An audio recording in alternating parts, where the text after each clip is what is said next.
आज हम लोग अकाउंटिंग इक्वेशन पर एक क्वेश्चन की प्रैक्टिस करेंगे जिसमें outstanding expenses, interest on capital जैसे कुछ स्पेसिफिक टॉपिक के बारे में भी सीखा जाएगा। तो एक क्वेश्चन डिक्टेट कर रहे हैं जो आपकी स्क्रीन पे चल रहा है, उसको ध्यान से देखो सब लोग। Commenced business with cash 80,000।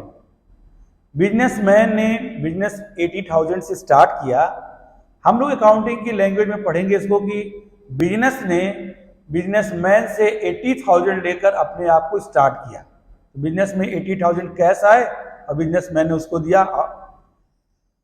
Purchase goods for cash 20,000 in cash and 25,000 on credit.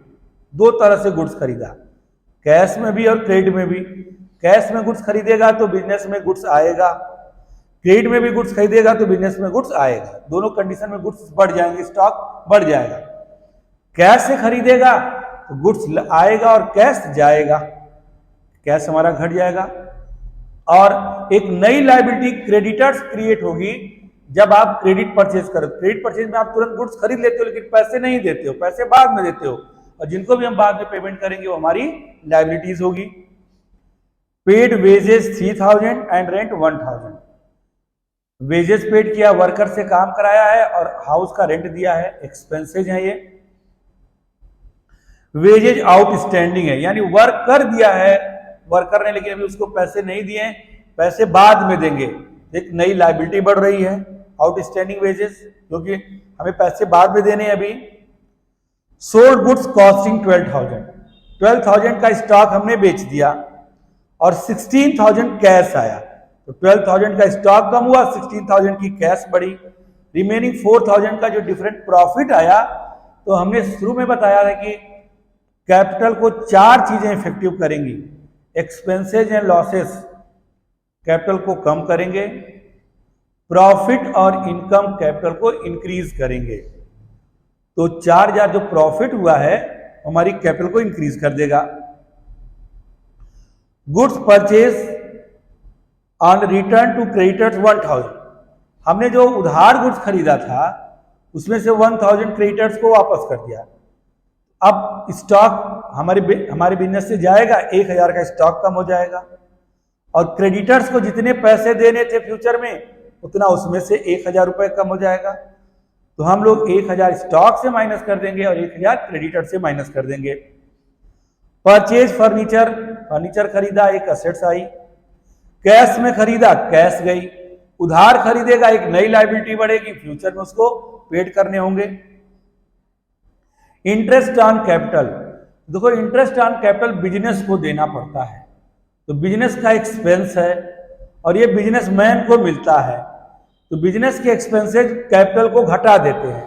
तो पहले ये इंटरेस्ट ऑन कैपिटल को माइनस कर देगा और फिर बिजनेसमैन को ही ये पैसा मिल रहा होगा तो बिजनेसमैन के अकाउंट में कैपिटल में लाकर इसको प्लस कर देंगे। तो इंटरेस्ट ऑन कैपिटल और इंटरेस्ट ऑन ड्राइंग, इन दोनों को कैपिटल में ही प्लस करते हैं और कैपिटल में ही माइनस कर देते हैं।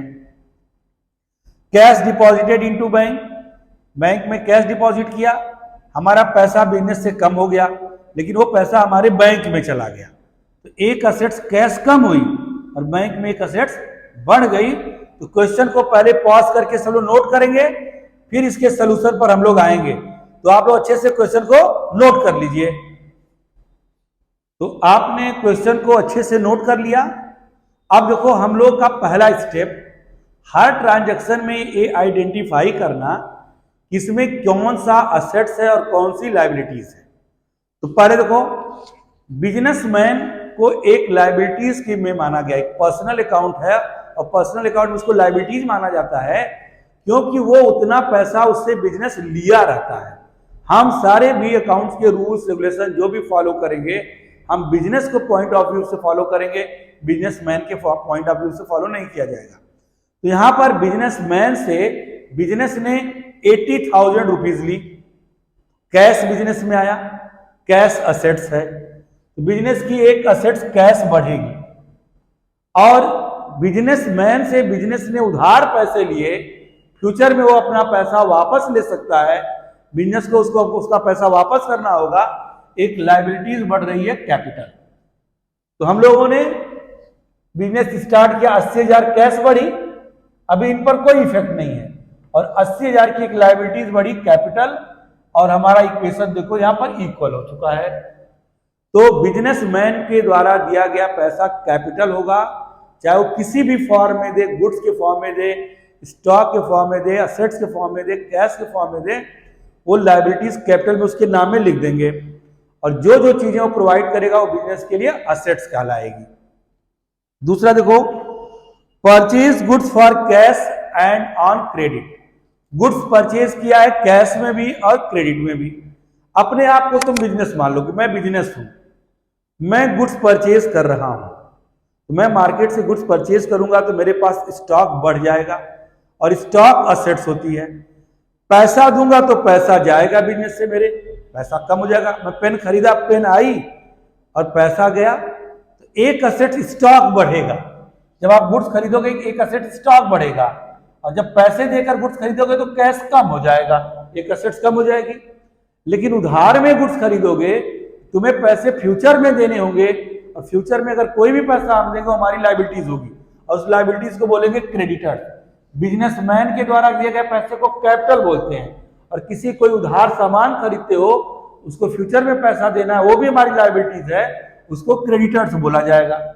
इसने गुड्स दो तरीके से खरीदा, कैश में भी खरीदा है और क्रेडिट में। और कैश में खरीदा इसने 20,000 का, और क्रेडिट में 25,000, यानी टोटल 45,000 का गुड्स परचेज किया। यहां पर लिख देंगे purchase goods for cash on credit.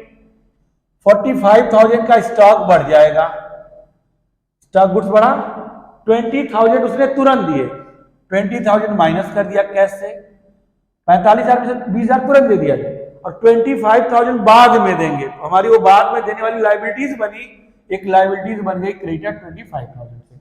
इस ट्रांजेक्शन में एक असेट स्टॉक बढ़ा 45,000 से, कैश घटा 20,000 से, और एक नई लायबिलिटी बढ़ी 25,000 से।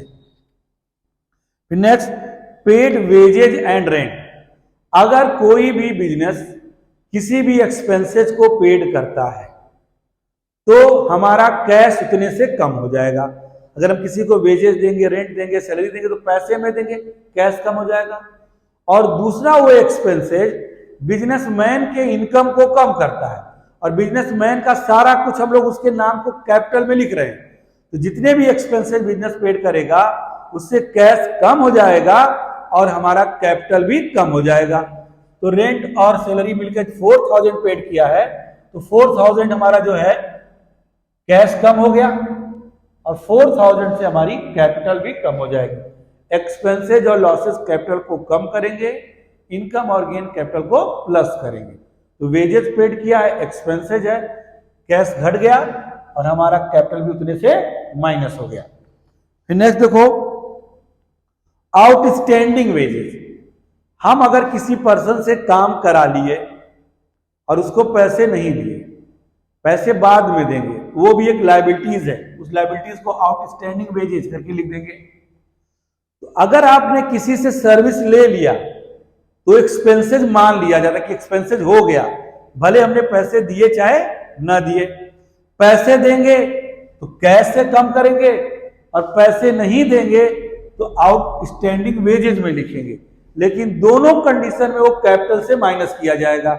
इस तरह हम लोगों ने रेंट और वेजेस को कैपिटल से माइनस किया और कैश से माइनस किया, लेकिन आउटस्टैंडिंग वेजेस को मतलब काम करा लिए, पैसे नहीं दिए, तो पैसा तो कोई नहीं घटा, एक्सपेंसेस मान लिया जाएगा, वो एक्सपेंसेस हमारे कैपिटल को माइनस कर दिया। फ्यूचर में पैसे देंगे, एक नई लायबिलिटी 1,000 से बढ़ गई। तो उसके बाद सोल्ड गुड्स, उसने स्टॉक बेचा है, स्टॉक बेचेगा तो असेट्स कम होगी, जितनी उसकी ओरिजिनल कॉस्ट होगी उसी पर कम होगी। स्टॉक उसने सेल किया है 12,000 का, तो 12,000 का स्टॉक बेचा, बिजनेस स्टॉक चला गया 12,000, स्टॉक कम हुआ। उस पर्सन ने उसको 16,000 कैश दिए, यानी 12,000 का सामान 16,000 में बेचे, तो 16,000 रुपए आए, कैश प्लस हो गई। और इन दोनों ट्रांजैक्शन में उसको 4,000 का प्रॉफिट हो गया। 12,000 का गुड्स बेचकर 16,000 रुपए पाया, 4,000 प्रॉफिट हुआ, और प्रॉफिट कैपिटल को इंक्रीज कर देगी। जब हम गुड्स सेल किए, स्टॉक घट गया, कैश बढ़ गई, इस बढ़ने में हमें 4000 का प्रॉफिट हुआ, प्रॉफिट हमारी कैपिटल को इंक्रीज कर देता है। फिर नेक्स्ट है goods return to creditors 1000, creditors को गुड्स वापस किया गया। अब देखो क्रेडिटर्स उसको फ्यूचर में 25,000 रुपए देने थे, हमें उसे 25,000 रुपए का उधार खरीदे थे, 25,000 देना था, उसमें से 1,000 का गुड्स उसको वापस कराए, वापस करेंगे तो हमारे बिजनेस से 1,000 का गुड्स कम हो जाएगा, 1000 का स्टॉक कम होगा, तो लिखेंगे goods return to creditors, stock 1000 का कम हुआ। अब उसको हमें 25,000 का खरीदे थे, 25,000 फ्यूचर में पेड करने थे, अब 1000 का जब उसको गुड्स वापस कर दोगे तो अब फ्यूचर में अब तुमसे 24,000 मांगेगा, तो क्रेडिटर्स भी 1000 से कम हो गया। तो जब हमने गुड्स रिटर्न किया क्रेडिटर्स को, तो स्टॉक बिजनेस से गया 1000 और क्रेडिटर्स को 25,000 देने थे, उसमें 1,000 का उसको गुड्स दे दिया, उसको 24,000 देना रहेगा। तो स्टॉक घटा एक असेट और क्रेडिटर्स भी माइनस हो गया। Purchase furniture for cash and credit, हमने फर्नीचर परचेज किया। जब भी किसी कमोडिटीज का नाम दे दे तो उसको स्टॉक में नहीं लिखा जाना चाहिए, उसके नाम को अगर दे देता है क्वेश्चन में कि फर्नीचर खरीदा, मशीन खरीदा, बिल्डिंग खरीदा, प्लांट खरीदा, तो समझ जाना वो असेट्स है, वो स्टॉक नहीं, वो स्टॉक में नहीं होगा, उसका अलग अकाउंट बनेगा। तो यहां पर फर्नीचर परचेज किया, बिजनेस में एक असेट्स बढ़ गई, फर्नीचर बढ़ी, पैसे देकर खरीदा, पैसा घट गया, तो 5,000 की फर्नीचर बढ़ा और पैसा 2,000 घटा। फ्यूचर में उसको भी 3,000 और देने हैं, तो अगर हम किसी से गुड्स परचेज करते हैं, असेट्स परचेज करते हैं, तो उसको क्रेडिटर्स बोलते हैं, और क्रेडिटर जो पहले 24,000 के थे 3,000 से और बढ़ जाएंगे। तो फर्नीचर आया 5,000, असेट्स 5,000 से बढ़ी, कैश गया 2,000, कैश 2,000 से घटी, फ्यूचर में 3,000 देने हैं, लायबिलिटी हमारी 3,000 से बढ़ गई और हमारा नया इक्वेशन मिल गया। फिर आया इंटरेस्ट ऑन कैपिटल।